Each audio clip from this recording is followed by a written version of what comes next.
നമസ്കാരം. ഇത് ഗോവയിലെ ഒരു പ്രധാനപ്പെട്ട ശ്രീരാമ ക്ഷേത്രമാണ്. ഇവിടെ ചുരുക്കം ഹിന്ദു ക്ഷേത്രങ്ങൾ മാത്രമേ ഗോവ സംസ്ഥാനത്തിലുള്ളൂ. അതിലൊന്നാണ് ശ്രീരാമക്ഷേത്രം. വളരെ വിശാലമായൊരു നടപ്പന്തൽ തന്നെ ഇവിടെ ഉണ്ട്. അതുകൂടാതെ തന്നെ ഇവിടുത്തെ പ്രധാന പ്രതിഷ്ഠ എന്ന് പറയുന്നത് ശ്രീരാമനും സീതാദേവിയും ലക്ഷ്മണനുമാണ്. എല്ലാം മാർബിളിൽ ചെയ്തിട്ടുള്ള ശില്പങ്ങളാണ് ഇവിടെ ഉള്ളത്.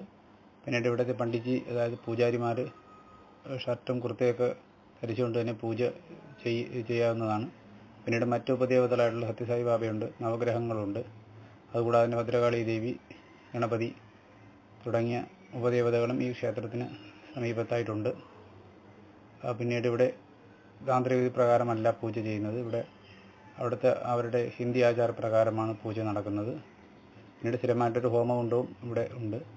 പിന്നീട് ഇവിടുത്തെ പ്രധാന ആകർഷണം എന്ന് പറയുന്നത് ക്ഷേത്രത്തിന് വെളിയിൽ ആൽമരത്തിന് ചുവട്ടിലുള്ള ശിവലിംഗമാണ്.